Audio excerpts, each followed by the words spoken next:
He's gonna have to fight! Bang!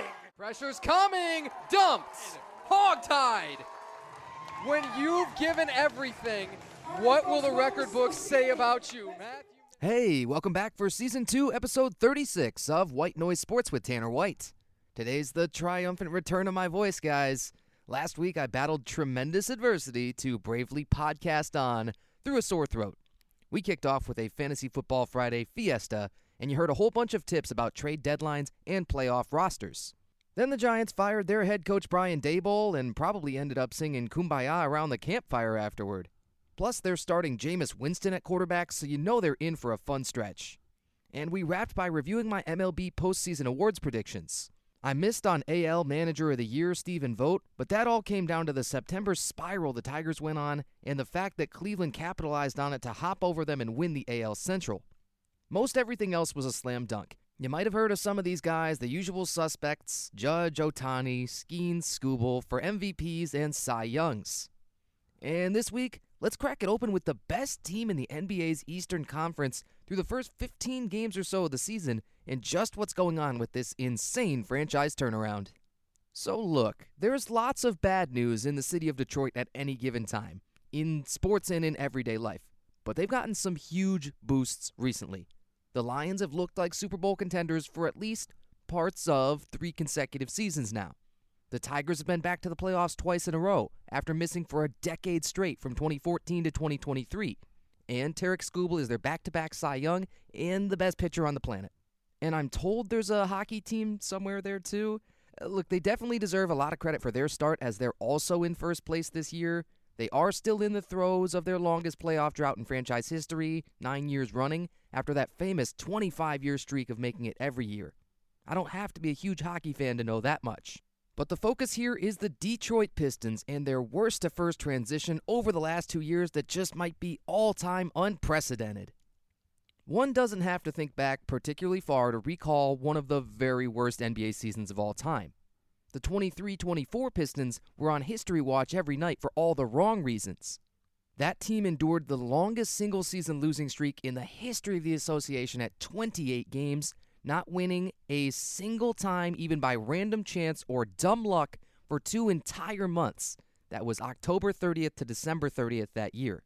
They would end the season 14-68, and throughout all of that, special shout out to Monty Williams, their head coach at the time, for somehow not getting fired mid-season. Of course, you can't go 14-68 and stick around, so they would turn the reins over to J.B. Bickerstaff for the 2024-25 season. That's partly where the magic began, but how else has Detroit gotten here? So many signs were there last year. Just a few of them include their first over 500 season since 2015-16, and their first playoff appearance since 2019. Their best offensive rating since 2007 and 8. The ascension of Cade Cunningham from number 1 overall pick in 2021 to 3rd place in Rookie of the Year voting to a 7th place finish in MVP voting last year alongside his first All-NBA and All-Star selections in year 4. The way that they pushed the 3-seed Knicks, who were way more talented, to 6 games and were highly competitive in every one of those games in the first round of the playoffs. There was their willingness to finally make some quality veteran additions to what was constantly a top 5 youngest roster. The contributions and veteran presence of those players, like Tobias Harris, Malik Beasley, Dennis Schroeder. Everyone knew that Detroit could be in the mix given all of those factors by the time we got to maybe mid-season last year. Now in late November of 2025, everything that Detroit fans could have dreamt of and more, it's all reality. I mentioned so often across so many different sports how you want to sort of take the eye test and the numbers and then average them out to give you the nuanced view of a team's whole body of work. What you see each night when you turn on a Detroit game is that they still have that decidedly defensive identity. They do the little things. They close out real hard on the shooter. They don't give up ground in the paint for easy buckets, and they beat people up. The numbers say they're 3rd in blocks and steals in the early going. All the young guys on the roster, of which there are still many, have stepped up their game defensively. Defensive rating is still probably the number 1 metric you'd use to evaluate the Pistons for the sheer fact that it is their identity. And that 109.6 number that they've posted, Remember, that's points allowed per 100 opponent possessions, has them second in the league to only the defending champions and juggernauts OKC. It's second place by a big margin, but look, I only said Detroit is the best team in the East. That's the best that they're going to get to, probably, as OKC looks even better than they did last year, and no one is even surprised that they've started 15-1. The final guys that really need shoutouts. First is Duncan Robinson, who came over as a sign-and-trade free agent from the Heat. He's 31 years old, he shoots 39.8% from three for his career, and that's a number that puts him in the top 60 in three-point percentage all time. This year, he's at nearly a career high at 41.8% with high volume. He's shot 7.8 threes a game, and he's hitting over 3 of them, which is really helping to buoy a, frankly, not very good outside shooting team.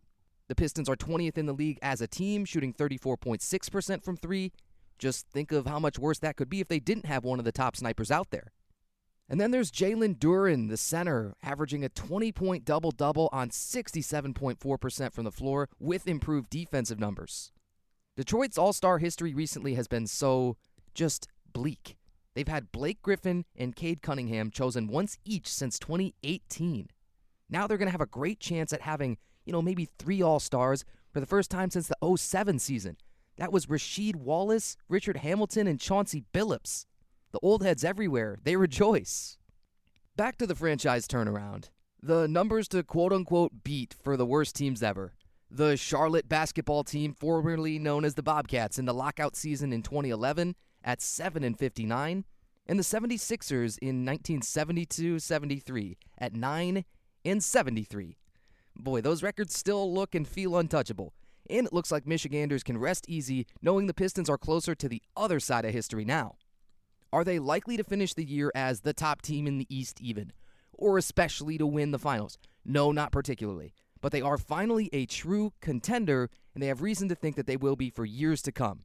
They're still young, they're getting tough as nails, and in all likelihood, they're going to get more playoff experience this year. That all really works in their favor. So that's all on the Pistons for now, until such time as they continue to be on top of the East later on in the year. I really hope that they don't pull the wool over the eyes of millions of Michiganders, but of course, it is so beautiful while it lasts. Now I'm going to do a couple more personal updates here in the second half or so of the episode. I drop these in from time to time when they make sense. And I'm always working on something portfolio-wise, right, professionally speaking, because there's always a season going on and not a real long break or layoff between games. I mentioned last year that I had an arena soccer broadcasting gig fall into my lap, and I had a lot of fun with it. I've since taken that opportunity and parlayed it into a job with the league office of Major League Indoor Soccer, where I'm the stats and information director. There's a lot of others and et ceteras that fall under my jurisdiction, but I think my favorite thing that I've worked on so far has been the league YouTube channel. That's what I want to talk about right now, actually, is how to run a sports content channel and what are some of the best practices with that. I rarely plug this show, White Noise Sports, over on YouTube at all, but in fact, it is pushed out to YouTube every single week via an RSS feed.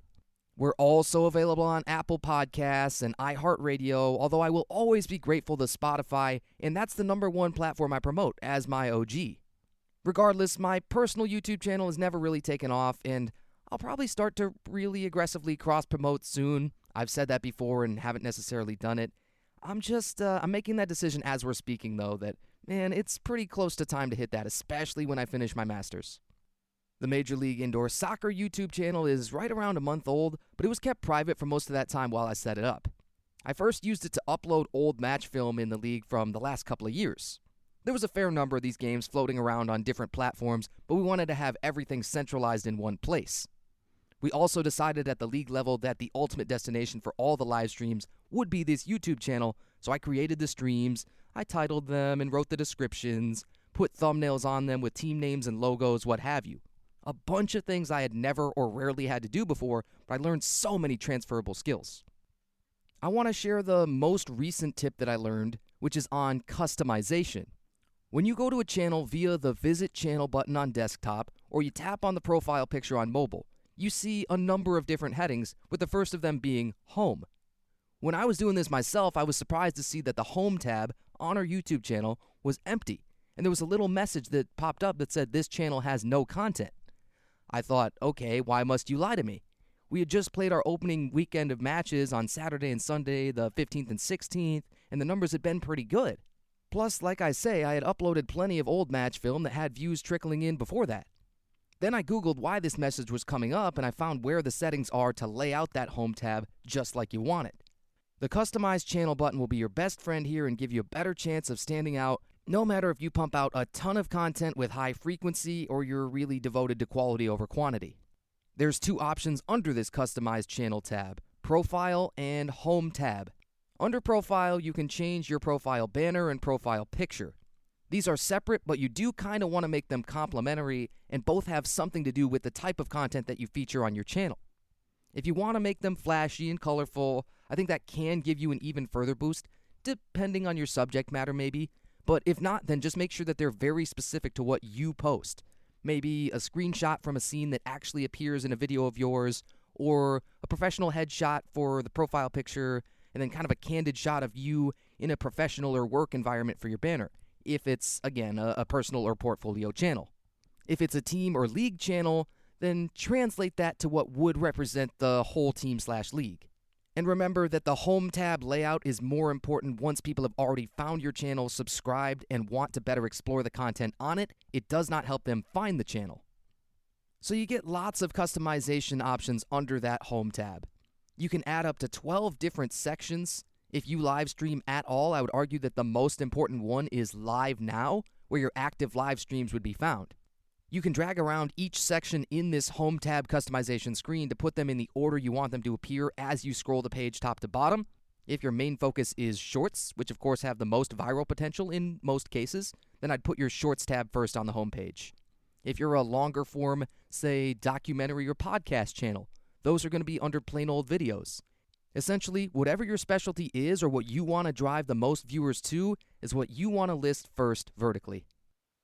Other ideas that I still want to implement and will try to get to before this season ends, a channel trailer is a huge one. I have one on my personal channel, which honestly ends up a little bit annoying sometimes because the moment that you click on the channel, it immediately starts playing, and that can be very jarring and I kind of have to adjust my volume. But it's still so worth it for the very first impression of your content. The Community tab is a pretty much completely untapped source of engagement for most channels. It's just a Threads or X-like kind of text platform where you can give little updates, talk about milestones, you can add graphics and screenshots, share memes. I personally think that those are super successful in a really untapped source of engagement, and that all shows up on your feed just like a video would. Those are my musings and the kind of things that I'm doing to start running a fairly successful sports content channel. I recommend you guys take some of those tips and let me know how they work for you. And final update before I get you out of here for the weekend. Man, this is the weekend coming up. This is big for me. This is the weekend of the USA Powerlifting Michigan State Championships. It's a new live stream company that I haven't worked with before, and I'd love to do more meets with them. Shout out to the whole Barbell Productions team for bringing me in for the play-by-play. I think the smartest thing that they do is one-stop shopping for everyone's media needs. Obviously, they run the live stream, but they also do vertical and horizontal video with highlights and hype and photos with packages to combine all of these different things. They travel all over the country, do very big meets, and they have super crisp, good-looking streams with great graphics and lighting. These guys are real pros. And they've got the kind of end product that I want to be able to bring to even local meets. I do really want to learn how to run the show with so much grandiosity someday, just kind of off my laptop with OBS and things like that. And I'll definitely be asking a lot of technical questions and trying to learn their setup pretty closely. These state championships are going to be quite a show from everything that I've heard. It's going to be the greatest number of sessions and should be probably the biggest audience of just about everything I've ever called, save maybe a couple of D1 volleyball games on ESPN+. Of course, I'll drop the YouTube link for you all down in the description. Again, the YouTube channel that you're looking for is Barbell Productions. These USAPL states are all weekend long, really. I'm going to leave for Lansing on Friday evening, and then there's basically lifting from 9 a.m. until we're done on both Saturday and Sunday. I'm thrilled that I got to pick out a partner for each day, and although I've been on the air kind of all day before with a number of different things, the mental energy that you spend and the workout that you put your voice through just kind of makes it not super worth it to even try to go solo. and these are both guys that have worked in strength sports commentating before. The primetime session on Saturday is going to start around 5:30 or so. You know, those times are always subject to change with what the sessions before them were doing and how quickly those went. But this is basically an invite-only all-star game type of session between a bunch of the absolute best lifters in the state, where you have to have a really high qualifying total and relative strength by, these things. I think they're using good lifts points instead of dot score, but just a formula that measures relative strength. If this weekend ends up being the first time that you watch powerlifting live, then you're probably going to think that it's a bigger, more mainstream sport than it really is. But man, the number one thing that I hope you take away from it is, oh my goodness, this is so cool. There is so much more potential in this, in the media side of it, in marketing it, and just getting people to fall in love with it the same way that the competitors do. It takes tons of efforts across so many different sides to make it that way. And just all told, I am super pumped for it, so be sure to tune in at those links in the description for both Saturday and Sunday upcoming. And that's about it for Season 2, Episode 36. Mostly personal updates in the second half. The Pistons are running away with it in the first half. That is about all I have for you for the week. I had a feeling that it was probably going to end up being a little bit shorter of an episode. Still got homework, still got to finish my capstone, and there's a lot of prep work that goes into these state championships to just kind of sound like you know what you're talking about. I mean, it's a really big production. Thanks for coming back week after week, or as always, if you're relatively new here, we're happy to have you. Either way, check out all my socials, Instagram, TikTok, Threads, at The Voice of Tanner, X, just Voice of Tanner, and YouTube is the whole thing spelled out with spaces. Plus, I've been getting a lot of people connecting on LinkedIn recently. Lots of traction over there. I really put out a ton of stuff there. It's as much my favorite platform as Instagram, arguably. Those kind of go back and forth day to day. Even though it doesn't have all of the best creator tools, I still focus a lot on putting out content on there on LinkedIn. So connect over there. And I'll catch you next week. This has been Season 2, Episode 36 of White Noise Sports with Tanner White. Thanks for joining me. He's gonna have to fight! Bang! Pressure's coming. Dumped. Hogtied. When you've given everything, what will the record books say about you?